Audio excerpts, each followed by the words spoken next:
నమస్తే అండి. యూట్యూబ్ ప్రేక్షకులకు నా యొక్క ధన్యవాదాలు. ఇక్కడ మీరు చూస్తున్నటువంటి చెట్టు మరల మాతంగి అండి. ఇది మనకు మరుగుమందులో చాలా ప్రధానమైనదన్నమాట. ఇది ఒకటే కాదండి, వీటితో పాటు ఇంకొక 10-11 రకాల, కొన్నిటికి ఏర్లు, కొన్నిటికి ఆకులు నేను ఒక్కొక్క వీడియోలో ఒక్కొక్కటి చూపిస్తూ ఉంటాను. మీరు మా ఛానల్ని తప్పకుండా సబ్స్క్రైబ్ చేయండి. మనకు మరుగుమందండి, ఇది ఎవరికి ఇవ్వాలంటే భార్య భర్తలకు కానీ, ప్రేమికులకు కానీ, మన మాట వినాలి అనుకున్న వాళ్లకు ఎవరికైనా ఇచ్చేయచ్చు అనమాట. ఇది ఒక్కసారి పెడితే చాలండి. కేవలం ఇచ్చిన రోజు నుంచి ఒక 3 రోజుల్లో మన చెప్పు చేతిలో ఉంటారు, మనం చెప్పినట్టు నడుచుకుంటారనమాట.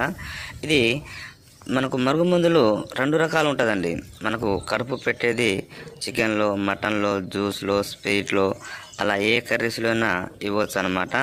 ఇంకోటి మనకు లిక్విడ్ అనేది బట్టలకు కానీ, చెప్పులకు కానీ, తలకు కానీ, శరీరానికి కానీ అలా ఇచ్చేదనమాట. 2 విధాలుగా ఉంటుంది. మనకు మందు పెట్టని ఛాన్స్ లేనప్పుడు ఫోటోల ద్వారా వశీకరణ పూజ కూడా చేస్తామండి. మీరు మా ఛానల్ని తప్పకుండా సబ్స్క్రైబ్ చేయండి.